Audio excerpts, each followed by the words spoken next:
Hola, ¿cómo les va? Muy buenas noches, bienvenidos a esta emisión de Los Secretos del Poder.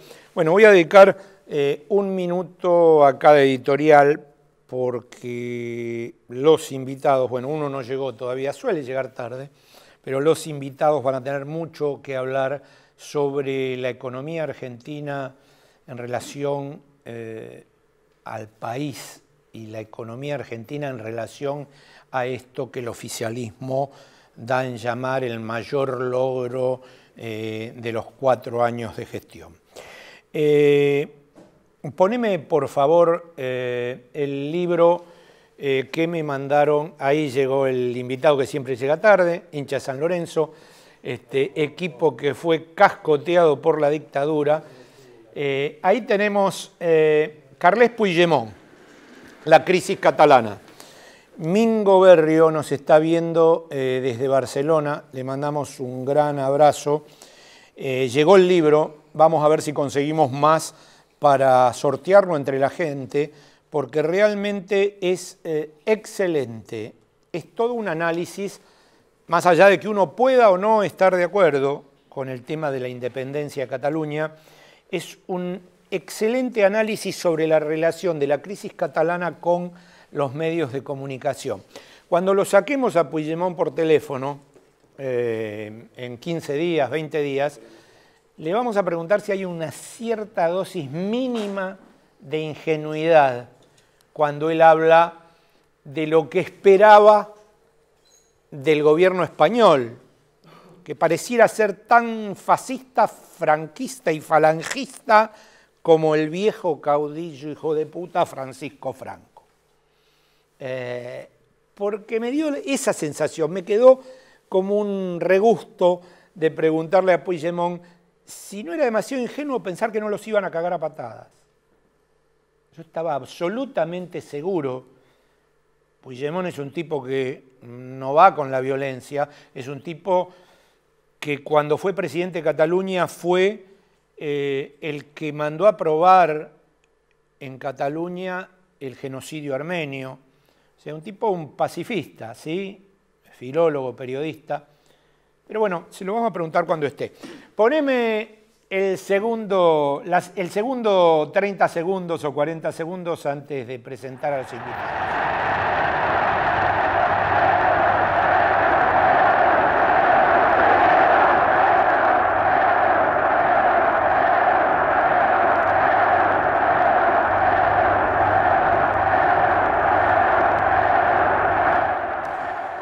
Hace 45 años, a los 81 años, moría Juan Domingo Perón. Alguna vez un profesor mío de psicoanálisis en la universidad me dijo: Ariel, solo muere aquello que se olvida. Y es cierto. Si uno olvida, desaparece. Si uno no olvida, por lo general, y esto es psicoanalítico, no repite. Yo me quedo con el recuerdo del Perón del 45, del Perón doctrinario, del Perón de la justicia social. No me quedo con el Perón del 73. Obviamente. Y la última perlita es esto. Cuando yo digo que después de la hora y media, hora 45 de hablar con Puigdemont en su exilio en Bruselas, dije, mierda, ¿con quién hablo? Puedo hablar con los dos que invité hoy, puedo hablar con algún otro que invite, pero cada vez tengo menos margen para invitar a los políticos descerebrados. Poneme eso.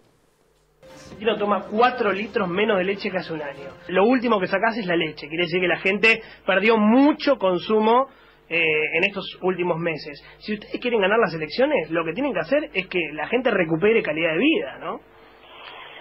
Yo creo que la calidad de vida no solo tiene que ver con el consumo. Parte de ese consumo que se iba en cosas, como te digo, más superficiales o más pequeñas, en términos de lo que significan para la vida, que pasa a ser un consumo que tenga que ver con la inversión en una casa, también hay que pensar, pero también tiene que ver con un poder adquisitivo que no vaya solo a ese tipo de productos, el hecho de que las familias puedan tener su techo propio. Yo creo que eso es calidad de vida, que el consumo obviamente a todos nos gusta.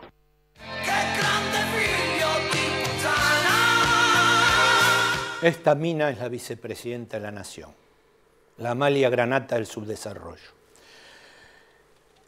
Gracias por venir a ambos, Claudio Lozano. Recuperaron los terrenos del gasómetro. Por supuesto, estuvimos ayer festejando hasta muy tarde. Estuvo ahí usted. Sí, usted formaba parte de esa playa de... Sí, por supuesto. Que toma más valor cuando uno se acuerda que se lo sacó Cacciatore. Así es, efectivamente. Sí. Gracias, Pedro. Gracias a vos. Ex economista del PC y muy amigo de un amigo común, Patricio Echegaray.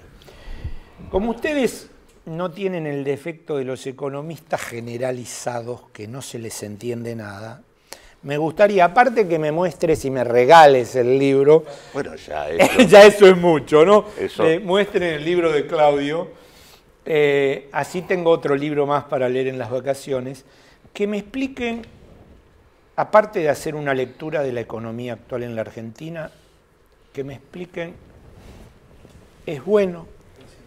¿Es malo? ¿En qué puede incidir el acuerdo con la Unión Europea? Bueno, lo primero es que, sinceramente, creo que ese acuerdo no está ni siquiera terminado.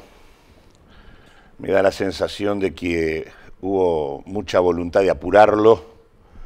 Puro humo. Para poder presentarlo antes de que Macri terminara su presidencia al frente del Mercosur y con el objetivo de poder utilizarlo como parte de la campaña electoral.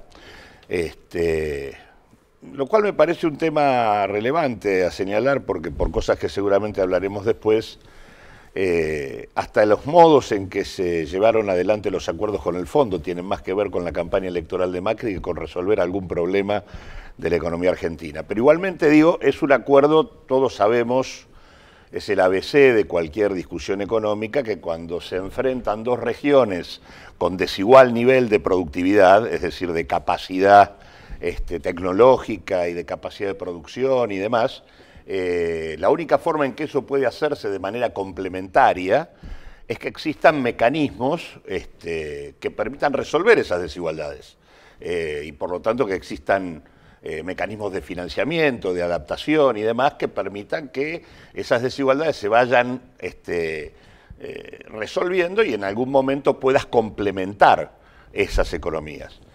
Nada de eso ocurre acá. Acá lo que tenemos es, para ponerlo en concreto, la liberalización completa en materia arancelaria de todo lo que son insumos y bienes de capital del sector industrial, lo cual implica que cualquier estrategia de sustitución de importaciones o de reconstrucción del sector industrial quedaría vedada en la Argentina. O sea, esto clausura, en tanto se aplique, clausura la posibilidad de una estrategia de reindustrialización del país. El segundo elemento es que los problemas que tiene la Argentina, por ejemplo, el Mercosur, pero Argentina en particular, para entrar con sus propios productos agrícolas a la Comunidad Económica Europea, pasan por los subsidios y por las barreras arancelarias o fitoarancelarias. Bueno, de los subsidios no hay una palabra.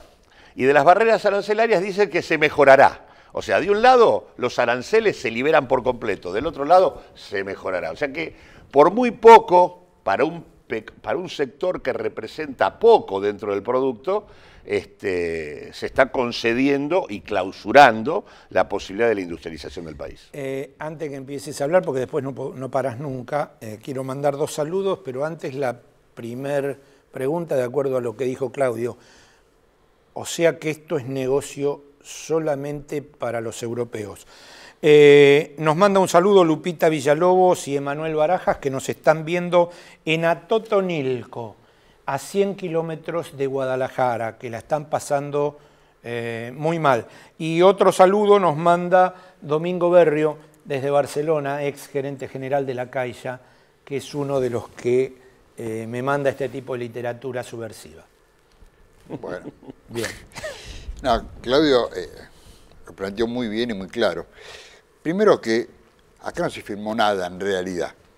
Lo que se firmó es una especie de carta de intención diciendo los puntos que vamos a tocar para profundizar y ver qué hacemos.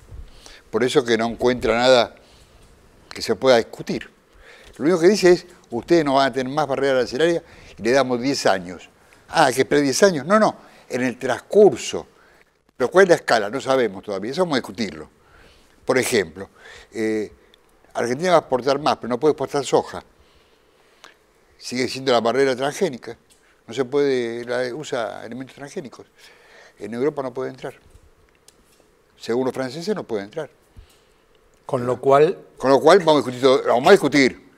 Pero además, una vez que se apruebe, en realidad, el texto completo, lo va a firmar el presidente de Mercosur, que está en ese momento, secretario de Mercosur, y el de la Unión Europea.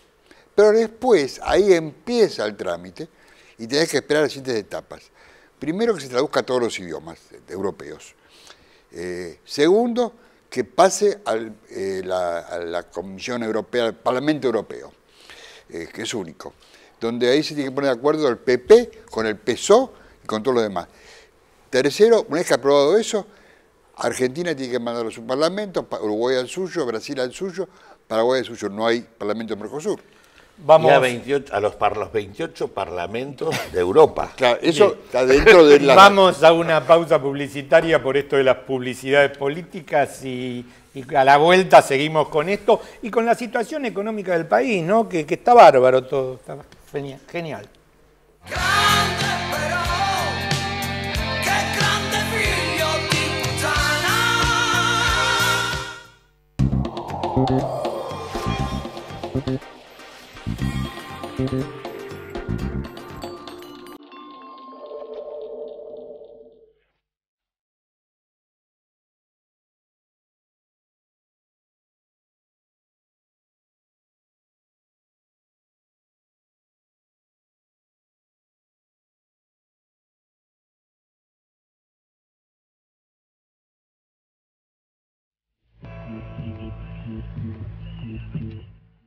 Hay hombres y mujeres que eligen las profesiones más peligrosas del mundo y a la hora de pensar en sus familias nos eligen sin dudarlo. Sabemos cómo cuidarlos, sabemos cómo cuidarte. Obra Social Patrones de Cabotaje, más de 50 años marcando el rumbo en salud.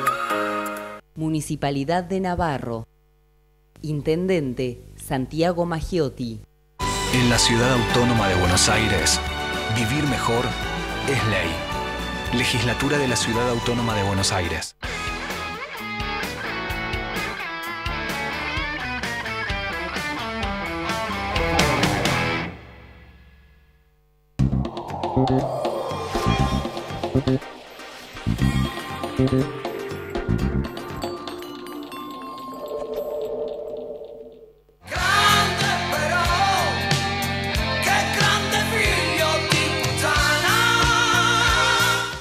Bien, este miércoles 3 de julio nos convocamos por la defensa de la salud pública y el reintegro de nuestros compañeros despedidos, acompañarnos en la presentación de la lista de ATE Verde Anusate que integran los que siempre han estado al lado de sus compañeros y de los pacientes. Mingo Berrio desde Amer, Barcelona. Estrasburgo ya está lleno de catalanes reivindicando sus votos a Carles Puigdemont. Sí, los del Parlamento Europeo son tan facho y nazi como el Estado de al lado, ¿no? Porque evidentemente lo quieren meter en cana. Cuando uno lee esto, se da cuenta que los medios hegemónicos no están solos en la Argentina. Santiago Ibarra, compañero Ariel, seguiremos recordando al general en la lucha junto a nuestro pueblo hasta la victoria final. Un fuerte abrazo. Y acaba de llegar, bueno, un viejo amigo, joven amigo, viejo amigo justicialista de San Martín, el compañero Walsuk, que se cayó sorpresivamente en el programa y nos sacaremos una foto cuando termine el mismo. Señores, todo suyo los últimos 15 minutos. Yo una sola frase que quería avanzar.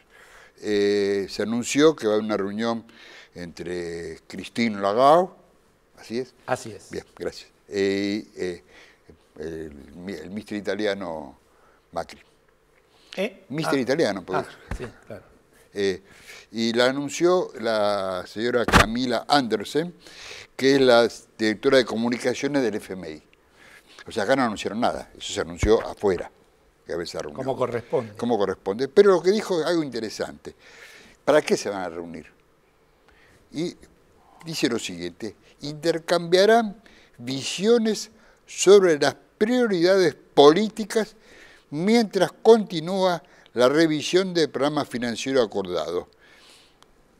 O sea, yo me niego a hablar de política, porque lo van a discutir afuera. ¿Para qué voy a dar mi opinión si no lo voto más? La opinión. Realmente, cuando uno ve esto, entiende por qué se firmó el acuerdo.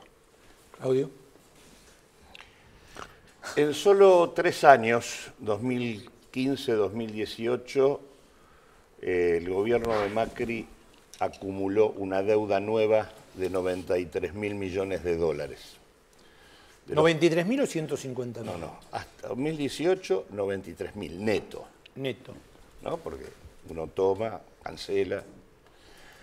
De los 93.000 millones de dólares, se fugaron en la Argentina 60.000 millones hasta finales del 2018 se incorporan. Si incorporáramos los meses de este año, hasta mayo estaríamos en 69.000 millones de dólares. Es decir, una parte muy sustantiva del endeudamiento se fugó.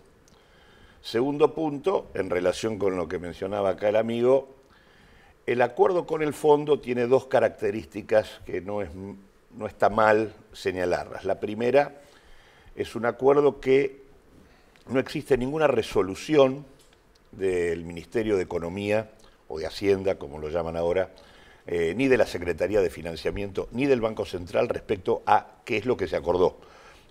No hay resoluciones del Estado argentino sobre el tema, pedida judicialmente y no ha sido entregada.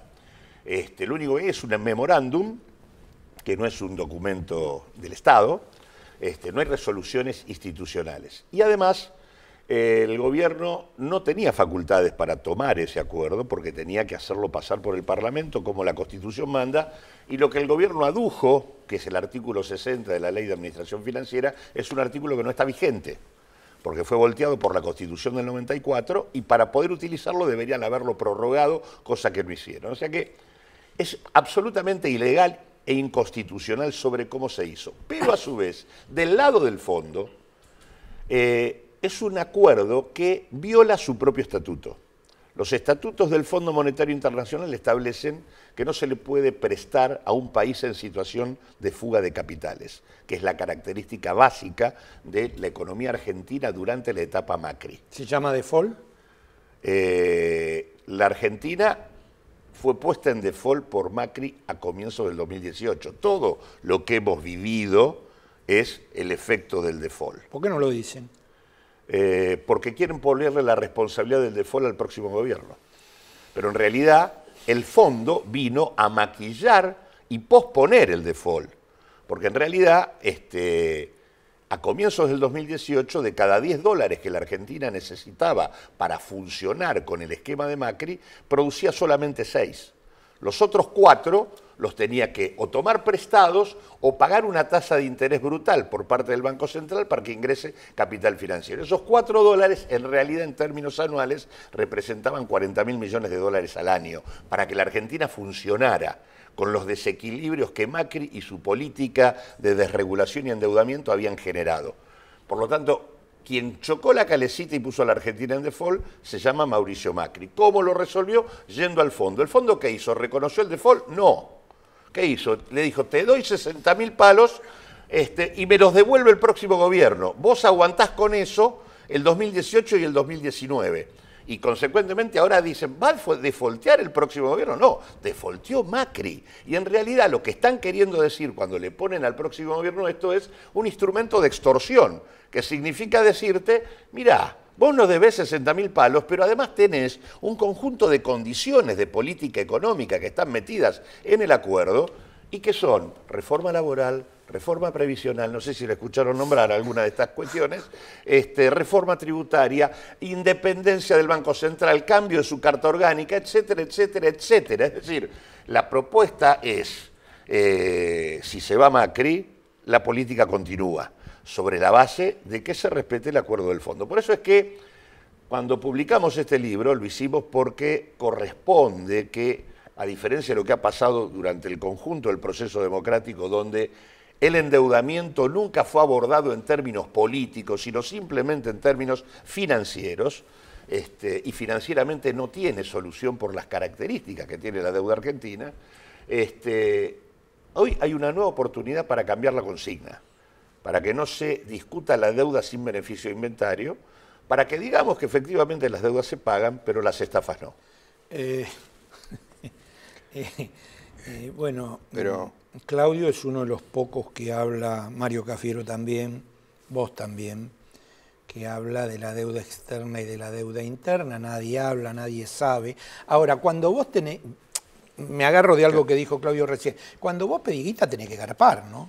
No, tiene que garpar el que usa la guita. Y si se van... Yo era empleado de un lugar, pedía plata para ese lugar y la pagaba el lugar, no yo. Pero ¿y si se van? Esa es la trampa.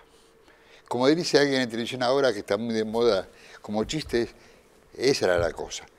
Te digo, el tema es, centralmente es el siguiente.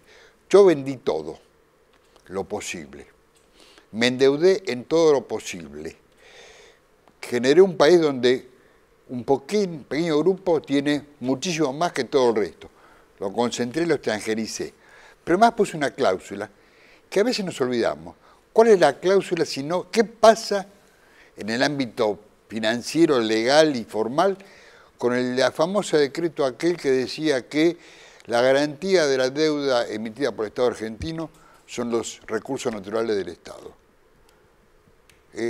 Vaca muerta es parte de recursos naturales, ¿no? Digo, por ejemplo, el acuífero guaraní también es parte, y también es garante de esa deuda. O sea, acá el tema es, no es que yo no quiero pagar.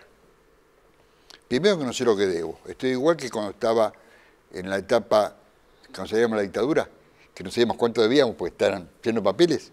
Acá está lleno de cosas, que no sé a dónde entró la plata y dónde fue a parar. Y lo primero que tengo que averiguar, a ver si alguien en el camino, el portero no se quedó con un vuelto. No puede quedarse. Entonces, yo digo que la deuda externa, primero vamos a auditarla. No pido que no se pague. Yo no pido que no se pague, pido que la voy a auditar. Si hay deuda real... Pero si vos pediste la guita, ¿no hay deuda real? No. Pero, por ejemplo, vos podrías tomar... A ver, ¿quiénes son los que prestaron? Antes que hables, Juan Carlos Fernández, felicitaciones por el programa, 2 economistas claros, y Eliseo Sardi, licenciado, muy buen programa, interesante y muy clara explicación de Claudio, un abrazo peronista. Vos, Tomás, ¿quiénes son los que prestaron? ¿Quiénes son los que prestaron? Y ves, ¿quiénes son los funcionarios del Ministerio de Hacienda? ¿Quiénes son los funcionarios de la Secretaría de Financiamiento? ¿Y quiénes son los funcionarios del Banco Central? ¿Tienen alguna historia o relación o vínculo con los que prestaron? Bueno. Otro tema. ¿Quiénes son los que fugaron? Claro. ¿Tienen alguna relación con los funcionarios? ¿Tienen alguna relación con los que prestaron? Bueno, eso es una investigación. Es una auditoría. Por ejemplo, hay un ejemplo. Entonces, ¿eso qué te permite? Dos cosas. En algunos casos puede implicarte que puedas dar de baja alguna deuda, porque no cumpla con los procedimientos jurídicos, legales y constitucionales que debes cumplir como Estado para tomarla. Tienen que ir en cana.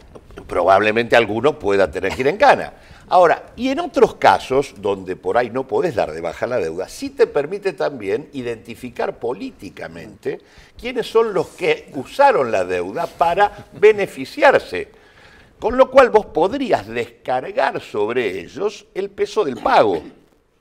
Es decir, lo que quiero decir es que vos tenés dos cuestiones. O bien, invalidar la deuda por razones jurídicas que te permitan hacerlo, o bien establecer algún mecanismo contributivo para aquellos que se beneficiaron de la deuda, para que la deuda no pese sobre el presupuesto público, cayendo sobre la cabeza del común de los mortales que normalmente la pagamos. Perdón, Quedan 2 minutos. Una aclaración a más. Futuro. Futuro, una aclaración. La deuda del millón de los 100 años la emitió el Estado argentino. la tomó el mismo señor que asesora a los que nos prestan acá, pero que además es funcionario del país, además es el inventor de un sistema por el cual se apaga la lamparita a todo el país y alrededores, es el mismo dueño. Es un señor que se llama Caputo de apellido. Yo no lo conozco, no sé si vos ubicás quién es. Futuro. El futuro que esto, la deuda, es el instrumento de extorsión más importante que va a tener el futuro gobierno para definir si quiere hacer una política distinta. La deuda hoy es la principal partida del gasto público de la Argentina. De los gastos de la Administración Central tiene 29 funciones, de las cuales la deuda es la principal, representa el 30% del gasto y ella por sí sola equivale a las otras 24 funciones sumadas. Son 29, 24 equivalen solamente a la deuda. Entonces digo, pensar que uno va a tener oxígeno fiscal para poder intervenir y mejorar las condiciones de política económica de la Argentina sin discutir este tema es pensar en espejitos de colores. Y segundo, la deuda se paga en dólares, con lo cual también Argentina necesita divisas para replantear su perspectiva. Por lo tanto, oxígeno fiscal y divisas son las palancas para recuperar la actividad económica y eso se discute acá.